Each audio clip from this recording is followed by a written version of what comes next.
O capítulo começa em um lugar desolado, onde uma figura feminina misteriosa confronta brutalmente nosso protagonista, que tenta se arrastar para longe. Koski, nosso protagonista, mal tem tempo de entender o que está acontecendo antes de ser surpreendido por uma silhueta feminina. Sem cerimônia, quando ele tenta se arrastar, a mulher finca sua espada na mão dele, prendendo-o ao chão. A dor o faz soltar um grito desesperado. Com uma expressão fria, a mulher o encara e avisa que, se ele tentar resistir, ela o matará. Com um tom ameaçador, ela pergunta o que um humano está fazendo naquele lugar. Desesperado, ele começa a gritar, apresentando-se. Ele diz seu nome, Koski Shibata, e revela, em meio ao medo, que completará 24 anos em breve. Koski explica que trabalhava em um escritório e que seus hobbies incluíam jogar jogos de sobrevivência nas horas livres. Sua voz treme enquanto ele continua, dizendo que, do nada, acordou em um deserto, vestindo apenas suas roupas comuns. Ele não tem ideia de como foi parar ali. Em pânico, tudo o que fez foi acender uma fogueira, na esperança de sinalizar sua localização e para preparar algum alimento para garantir que fosse seguro para comer. Ele confessa que estava desesperado, precisando de ajuda urgentemente. A mulher, ainda impassível, questiona como ela poderia acreditar naquilo. Koski, agora exasperado, retruca, perguntando por que ela não acreditaria nele. É nesse momento que ele a observa melhor e percebe sua beleza impressionante. Mas sua sinceridade, que muitas vezes é sua maior fraqueza, o faz falar sem pensar. Ele quer apenas comentar como ela é bonita, mas a chama de elfa negra. A reação é imediata. A mulher, furiosa, o chuta com força bem no rosto. Caído, Koski escuta suas palavras duras. Ela o repreende, dizendo que o chutou por ele ter ousado olhar para o corpo dela e chamá-la de elfa negra. Ele se vira, atordoado, e se pergunta se todas as pessoas daquele mundo são assim, tão selvagens e violentas. A elfa, agora mais irritada, o encara com desprezo. Ela debocha da ironia de ser chamada de selvagem por um humano. Então, ela percebe que Koski está olhando fixamente para algo. Curiosa e desconfiada, ela pergunta para onde ele está olhando. Sem hesitar, ele responde com sua honestidade característica: para os seus peitos. Surpreendentemente, isso parece quebrar a tensão por um instante. A sinceridade absurda de Koski faz com que a elfa suspire. Desarmada, ela finalmente puxa a espada de sua mão, libertando-o.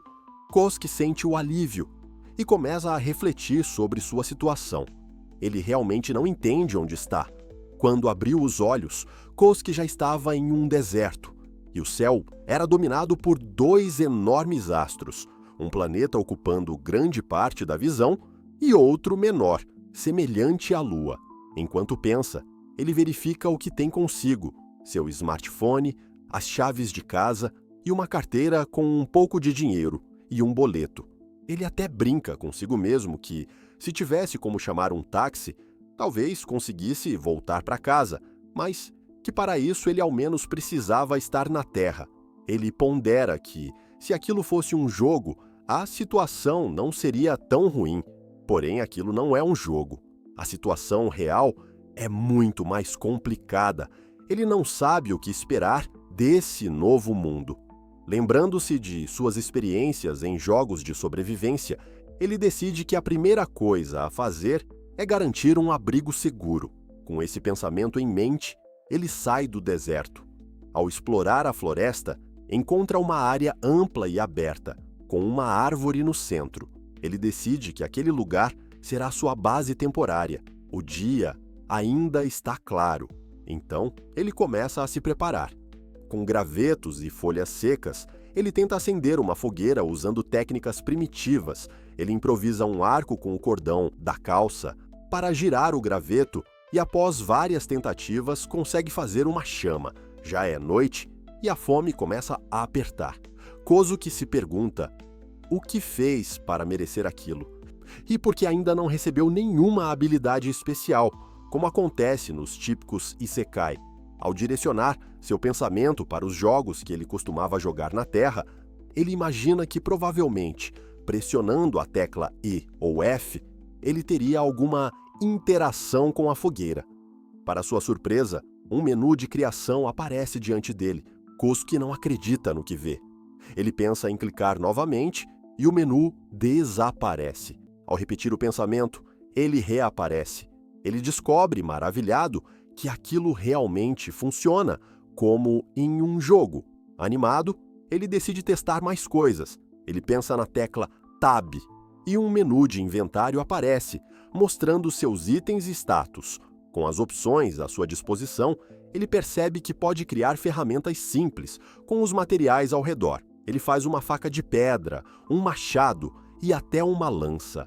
Mesmo sem prática, ele começa a testar suas novas ferramentas.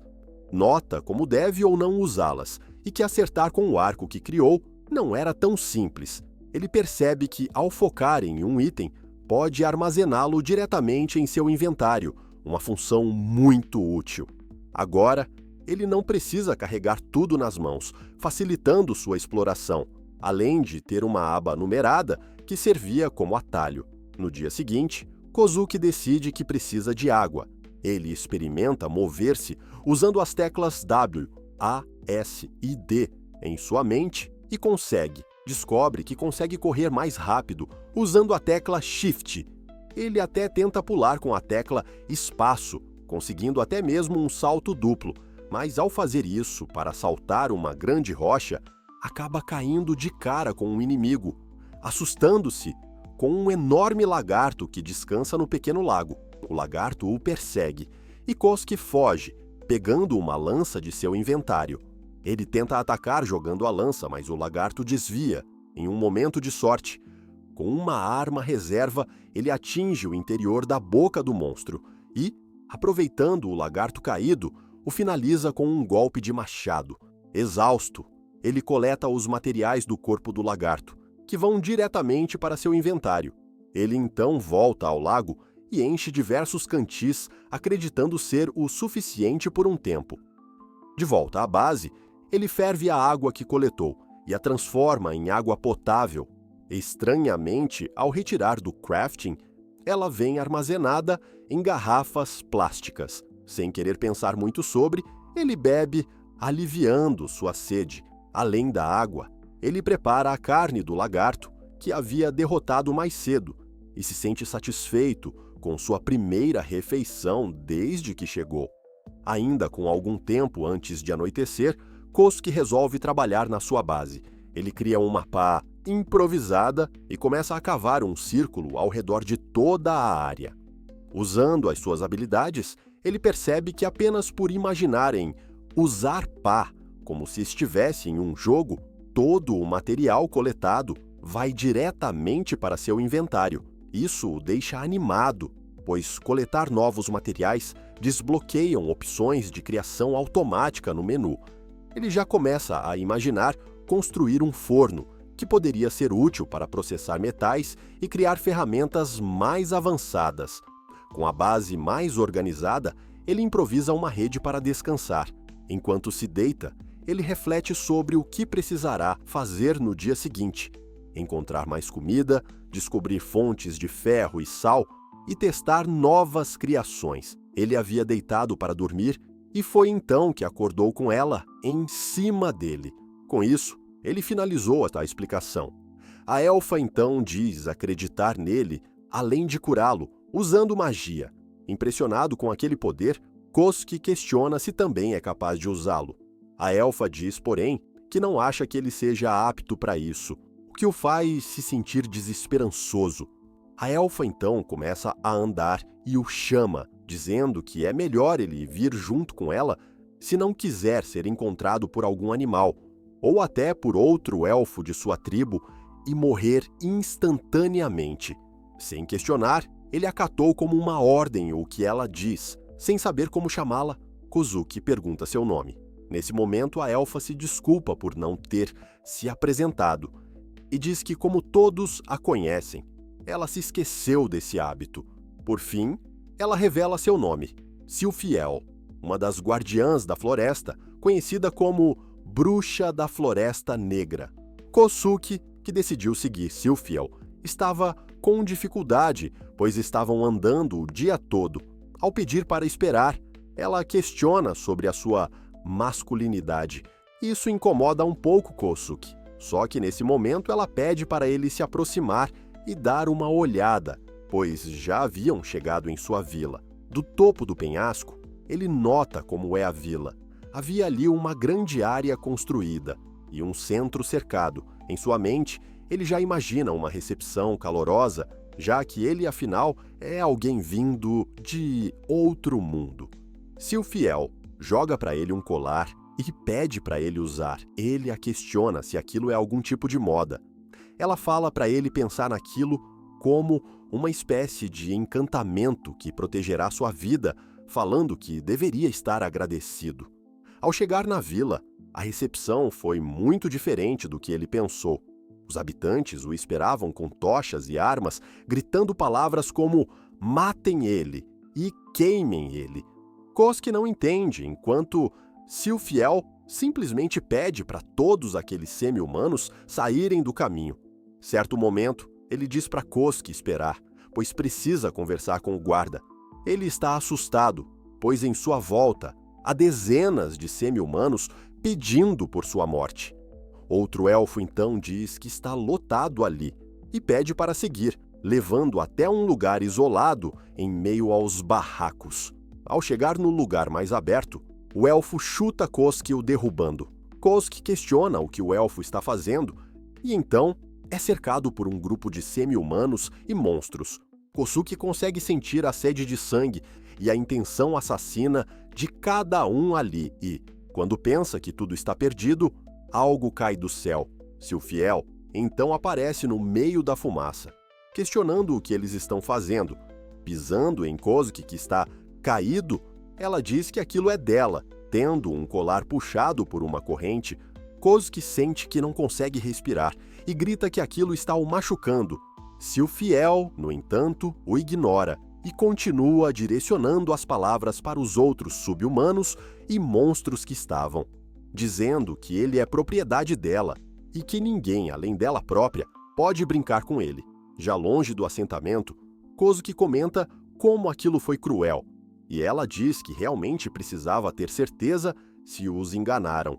Sem entender, ele pergunta quando foi que ela colocou aquelas correntes, e ela diz que você deve colocar coleira em um cachorro e amarrá-lo certo, porque ao passear com cachorros, o dono deve ser quem lidera e puxa. Isso irrita um pouco Kosuke, que diz que se lembrará daquilo.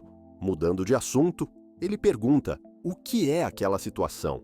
Então, Silfiel explica que os arredores da vila são para os refugiados. Ela diz que o reino sagrado humano e as diferentes raças estão atualmente disputando o controle das terras férteis. Ela disse que no reino sagrado, os sub-humanos não podem fazer nada devido à crescente repreensão. Isso faz com que eles se reúnam no deserto de Omite. Ela explica que os refugiados dali são principalmente vindos do reino Merinard, que fica logo depois do deserto. Ela completa, falando que eles foram caçados e expulsos pelo Reino Sagrado. No meio da conversa, Kosuke se surpreende com algumas construções e pergunta o que é aquilo. Então ela explica que aqueles são campos mágicos, pois eles cultivam usando magia. Kosuke se surpreende com aquilo, dizendo que a agricultura daquele mundo provavelmente era melhor do que a do Japão. Silfiel ainda explica a disposição do local, esclarecendo que os elfos habitam o centro da área e os campos estão localizados fora, na área mais externa. Kosuke aponta então para o que seria a área central, mas Silfiel pede para ele não se preocupar e apenas a seguir. Depois de algum tempo andando, eles chegam à casa dela. As correntes desaparecem e Kosuke respira profundamente. Silfiel, retirando sua armadura, questiona se respirar profundamente quando entra na residência de uma mulher é algum tipo de hábito. Kozuki afirma sentir um cheiro agradável e pergunta se ela está queimando incenso, mas ela responde que não. Ele então questiona o porquê de ela ter o levado até lá. E ela então disse que não é uma razão particular, que simplesmente poderia dizer que o achou engraçado, mas ele percebe que aquilo é uma mentira. Silfiel fala então o que parece ser verdade, dizendo que a identidade dele, a situação, os conhecimentos e habilidades a interessam e o resto depende somente de como ele vê. Ela complementa dizendo que, no reino sagrado, há uma história sobre um deus da adoração que enviam, às vezes, pessoas com algum tipo de propósito, que existe até uma lenda, que os elfos são realmente pessoas perdidas que vieram de outro mundo e acabaram salvando aquele. Então, ela espera que ele tenha algum tipo de poder semelhante. Sem graça, ele diz que será um pouco difícil atender aquelas expectativas, mas ela o questiona, como se soubesse que ele tem algum tipo de poder misterioso. Se for verdade, ficaria muito feliz se ele dissesse. Ele, sem graça, diz que gostaria de dizer, uma vez que ela salvou a sua vida. No fundo, ele tem consciência de que perderia seu valor caso não apresentasse algumas coisas. Ele, tentando desconversar, insiste que as suas habilidades podem ser perigosas, dependendo da forma como são usadas, e que não tem certeza do resultado de usar aquilo naquele mundo. De maneira sutil, ela disse ser uma pena e que sua boca poderia permanecer fechada. Ele disse que ficaria muito feliz em manter seus lábios fechados. Ela acha essa ideia uma boa ideia e pretende tentar em breve. Ele percebe o quão belo o corpo daquela elfa é e, finalmente, decide demonstrar um pouco de sua capacidade. Primeiro, ele demonstra a sua habilidade de inventário, explicando que pode guardar diversas coisas em um espaço que funciona como um depósito, dizendo que é uma habilidade bastante útil. Silfiel começa a examinar aquelas ferramentas, percebendo o quanto elas deram trabalho. Tanto o machado quanto a lança, apesar de serem bastante rústicas, eram ótimas ferramentas. Ela pergunta de forma descontraída como um novato fez aquilo. Ele percebe que foi descuidado e que não deveria ter retirado do seu inventário armas prontas, mas apenas os materiais. Dessa forma, ela conseguiu obter mais informações dele. A própria Silfiel comenta isso, dizendo que ele deveria ter mais cuidado, e complementa em pensamento que, dessa forma, ela percebeu rapidamente que ele era capaz de fazer coisas facilmente. Ao ser perguntado por ela sobre outros itens, ele então revela que é um pouco de carne de lagarto que havia conseguido. Ele mostra também que tem pele e os ossos dele. Kosuke explica que, quando pegou tudo o que podia, o cadáver desapareceu, deixando apenas uma poça de sangue. Subitamente, e fazendo uma cara boba, ele revela que está com muita fome. Silfiel diz que estava prestes a perguntar sobre isso, o que deixa ele confuso. Ela então o pergunta se não é o normal que um escravo tem que preparar a comida do seu mestre. E nosso prota percebe então que está meio que sendo tratado como um escravo. Levando de maneira descontraída, ele se curva diante de Silfiel, perguntando se sua mestre poderia ensinar aquele escravo a usar utensílios de cozinha e condimentos.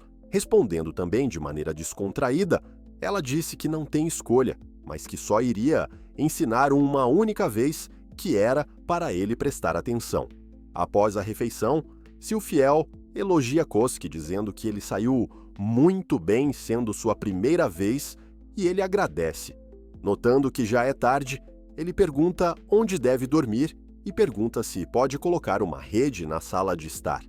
Ela diz não se importar, mas por que não dormir juntos em sua cama? Demorou um pouco até ele notar o que ela tinha dito e, quando entendeu, ficou confuso, dizendo que ainda não conhece a filosofia do amor e castidade naquele mundo. Silfiel diz conhecer a de castidade, mas qual é a do amor? Ela pergunta se um homem precisa realmente de um motivo para fazê-lo com a mulher. Ele disse que não é nenhum tipo de animal, e ela rebate que, na verdade, não há grande diferença entre animais e humanos naquele aspecto. Mexendo em suas vestes, ela complementa dizendo que tudo o que você realmente precisa é de um pouco de instinto e curiosidade. Kosuke pensa por um instante se realmente estava tudo bem fazer aquilo, se realmente deveria atacar seguindo seu instinto. Ele finalmente assume que aqueles eram realmente seu desejo e que não precisava de mais motivo, queria apenas seguir seus instintos, que atacaria primeiro. E em um movimento rápido, ele pega Sylphiel no colo, dizendo que não seria bobo a ponto de não aproveitar uma refeição preparada para ele. Sylphiel, sem entender o porquê dele ter dito refeição, o questiona, e Kosuke explica que é vergonhoso que um homem não reconheça pelo menos as investidas de uma mulher. Dizendo que aquilo era um ditado e a levando para o quarto, ele anuncia que é hora de um lanchinho. Mesmo pronto, ele pergunta se existe algum tipo de ritual que os elfos seguem que ele deveria conhecer antes de começar. Sylphiel diz não saber, já que é virgem e que não tem amigas para conversar aquele tipo de coisa. Sem mostrar nenhuma hesitação, Kosuke pede então, naquele caso, para ela simplesmente o seguir, pois estava ansioso por aquilo. Desabotoando sua roupa, Sylphiel fala que pode estar acostumada com a dor, mas pede por favor que ele seja gentil, afinal, ela ainda era virgem. Sem perder tempo, ele avança, tocando o corpo de Sylphiel, fazendo-a se contorcer.